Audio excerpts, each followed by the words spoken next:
rice prices kept going high when the grains market went down. Well, hi again, everybody. Welcome back to the Comstock channel. I'm Marlin Bohling with you.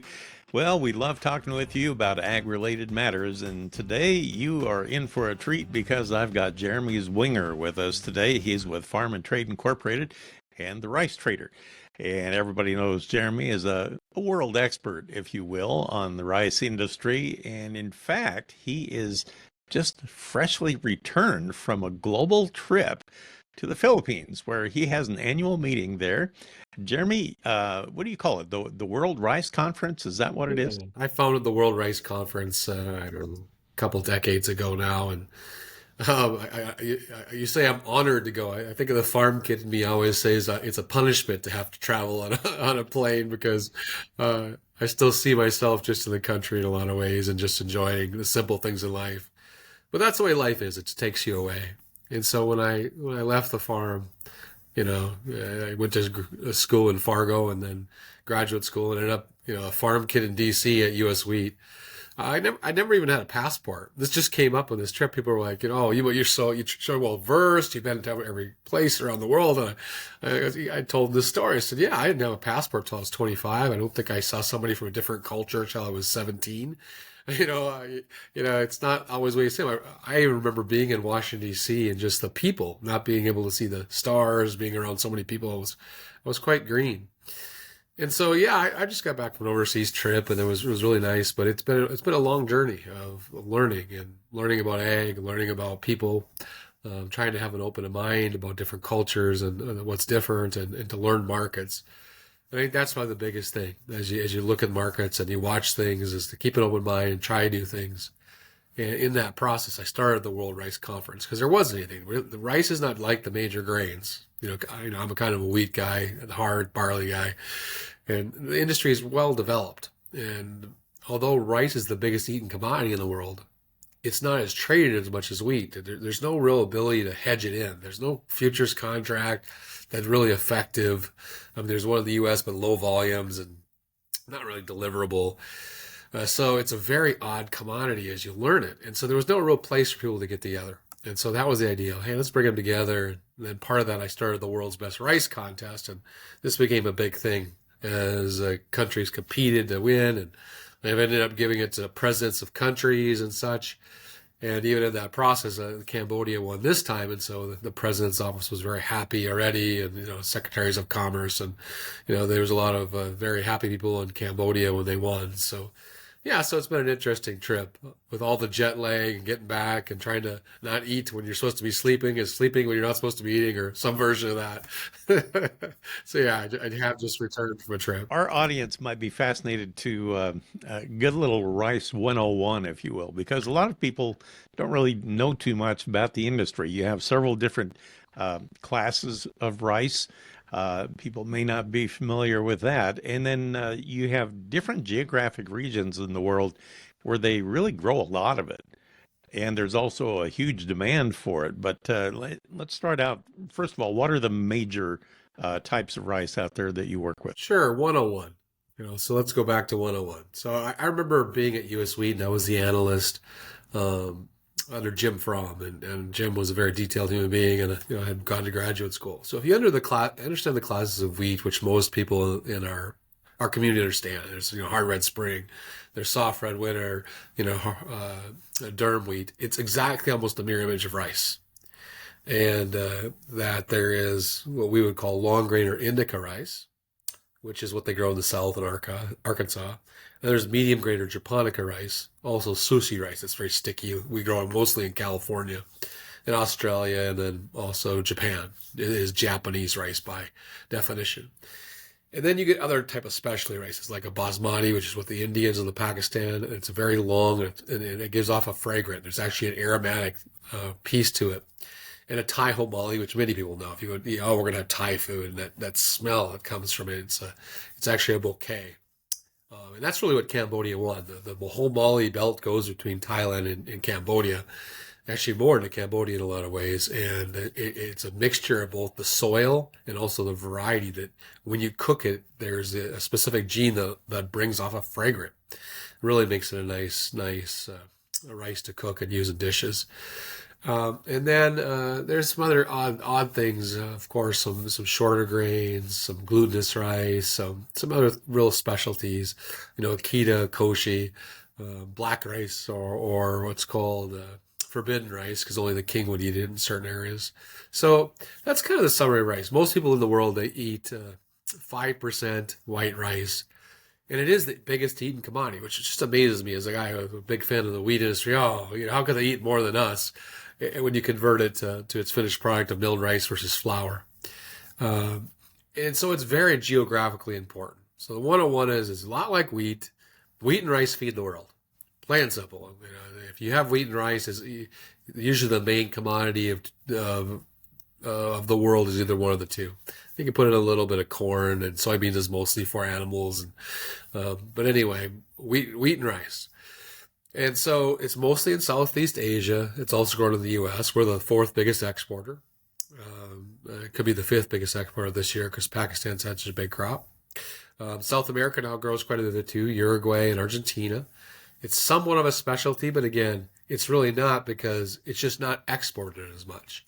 But as we become more global, what I've seen is that you're seeing more and more exports of rice because now it's eaten everywhere, just like wheat is eaten everywhere, and different cultures are starting to blend together, and everybody's kind of eating lots of different types of food and just a variety. So the trade is definitely increasing, but it just doesn't have the risk hedging material that we have in wheat, corn, soybeans, barley, go down the list. And contracts are not always contracts. And I had to write a big thing on this because I got upset at my conference and we went through a year of people defaulting on the contract, stealing deposits, and a lot of people have lost a lot of money. You wouldn't think in the day and age this occurs, but it's a pretty rampant issue in the world rice industry and of how do we bring honesty? How do we bring contract validity when there's no futures contract? And countries will try to renegotiate a contract after 2 or 3 months and the market moves. Very standard in rice, like unbelievable. So I would say that that's the 101. I mean, I could go from the 101 to writing a book. Some things I can't even say that are unbelievable that happens in rice because it's just politically so important. Which is kind of how a North Dakota farm kid who ended up in some very important meetings and doing some very interesting things I probably shouldn't have been. They should have found a smarter guy than me.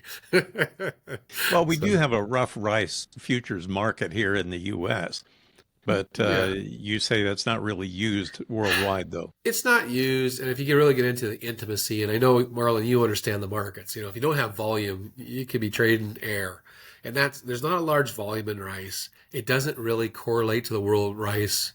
As an example, the current FOB price for free on board, that's the price of the port, for those who are trading U.S. rice, about $800 today.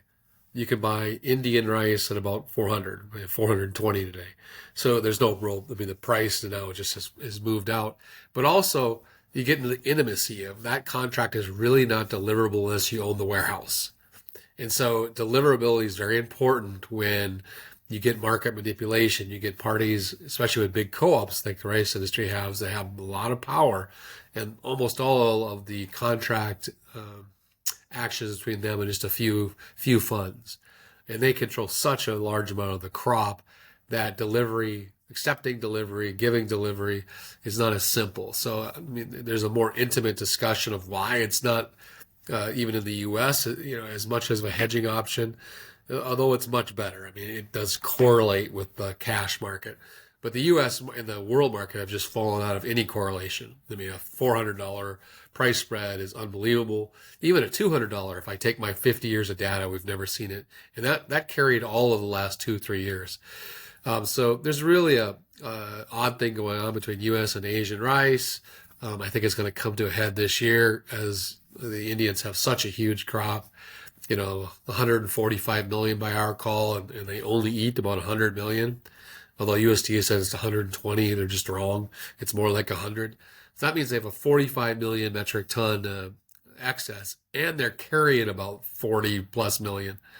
That is massive. I mean, world trade in rice is 55 million metric tons. So they could do all of world trade and still have a good 20% stock to use ratio with what they left over.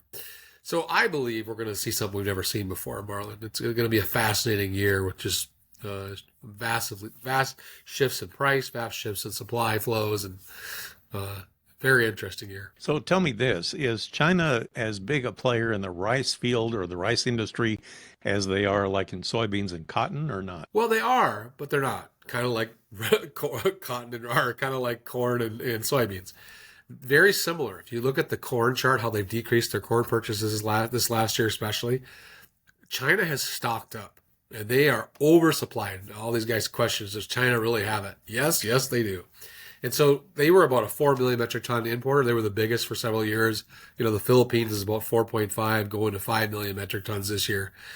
So they've now dropped down to only about a 1 million metric ton import, and they're exporting almost 2 million tons. So now they're a net exporter.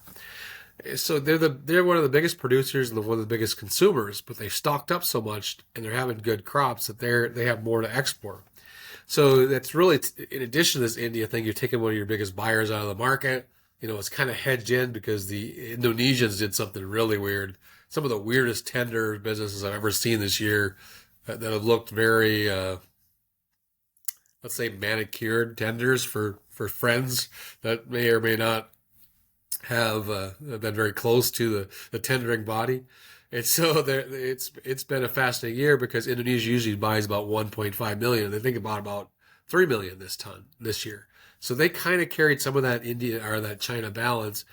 And this was a year where India, even though we're talking about all these stocks and how they just ended their export ban, they had an export ban on with some of the largest supplies in history because of the election. So it's a wild market. It's like you're in a soap opera, and this guy's doing this, and this president needs this, and India bans because there's an election. They don't want the food leaving and domestic prices running, and it affects the whole world. So very political market, and like I said, one of the most fascinating times of all my decades of looking at commodities. This is probably the most interesting time for rice. Well, let's bring it back closer to home here. What did we end up with for U.S. production this year? I mean, was it pretty good? What does It's a this good all mean crop. for next year? Yeah, it's a really good crop. I mean, and so that's kind of the issue. So it's a good crop with good acres, but they've had a real big quality issue. And so it's a large crop that they're going to try to market in the midst of all these global supplies hitting them and being a higher price. So making it worse is this hybrid rice. It's come in almost 95% of the industry right now. And it's really not good quality overall. And being told by geneticists is as they made these lines, they don't have the anti-fissure gene. So fissuring is as you ship it, it'll break up. And if rice breaks up, it turns into brokens, not as valuable as head rice, those nice kernels. The brokens is kind of what you use for beer. So these new varieties, mostly which are hybrid, don't have the anti-fissure. They're very, very brittle, if you will, kernels.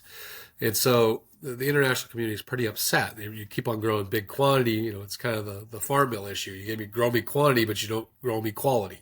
Hey, where's the premium from good quality?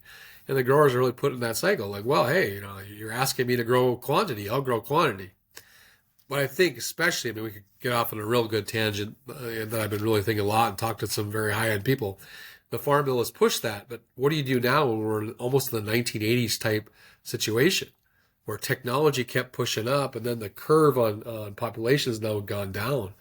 And we're in oversupply in wheat and we're in oversupply in corn, we're oversupply in rice. Now what? What are growers going to do when they're just like when I was growing up, there's no place to sell it?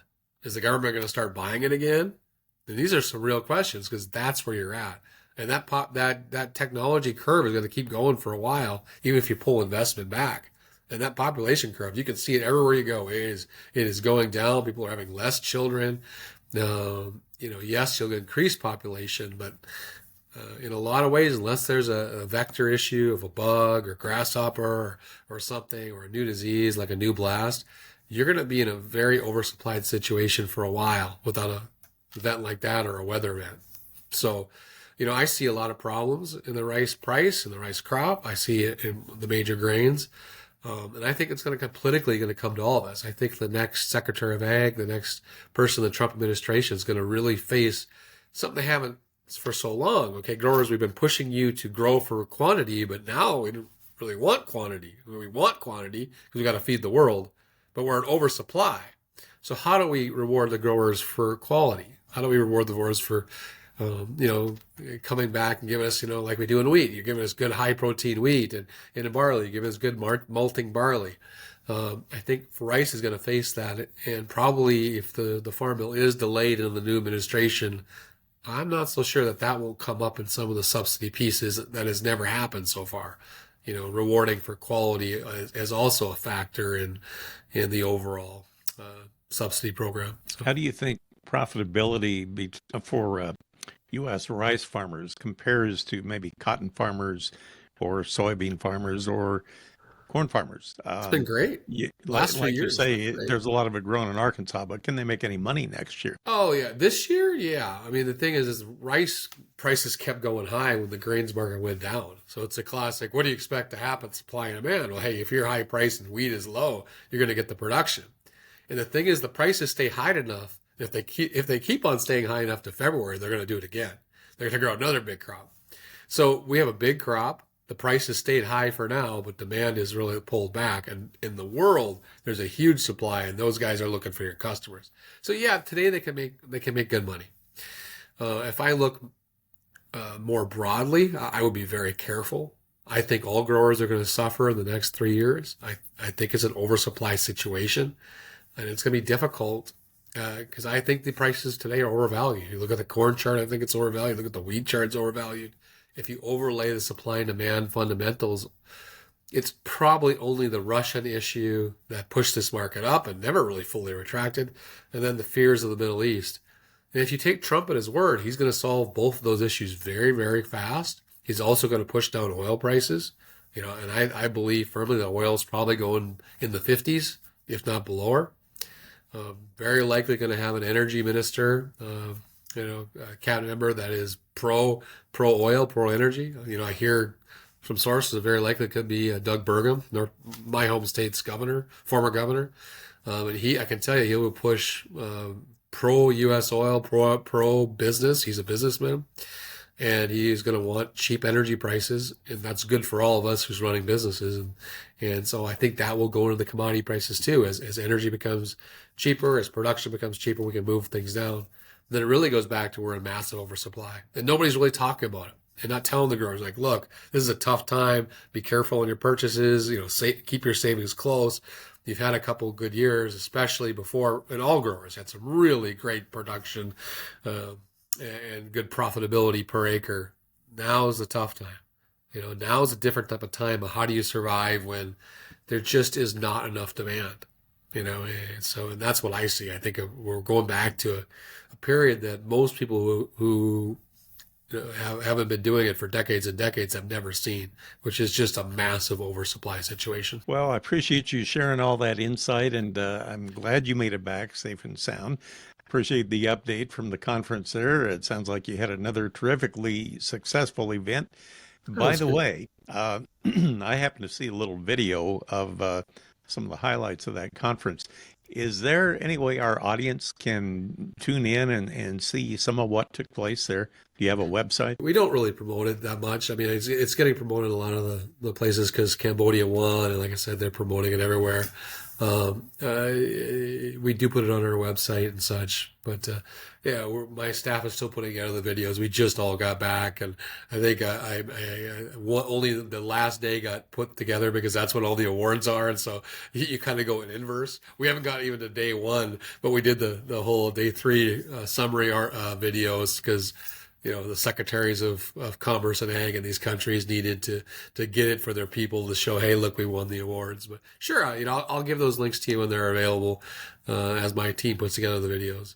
And they are nice. I mean, again, from a person that was very untraveled most of his life. My first half of my life, I didn't travel.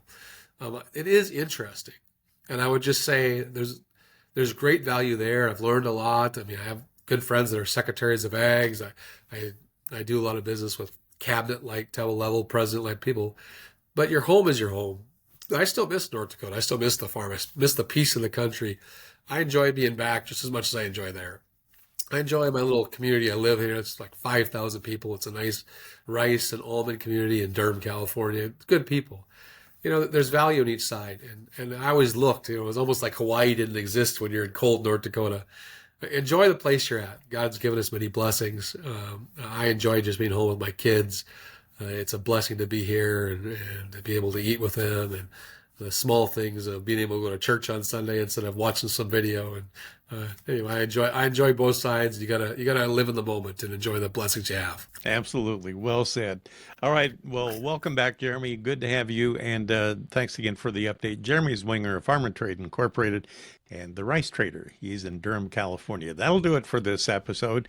Thanks for tuning in. For producer Brianne Hendrickson, I'm Marlin Bohling. We'll catch you next time right here on the Comstock Channel. Futures trading involves risk. The risk of loss in trading futures and or options is substantial, and each investor and or trader must consider whether this is a suitable investment. Past performance is not indicative of future results.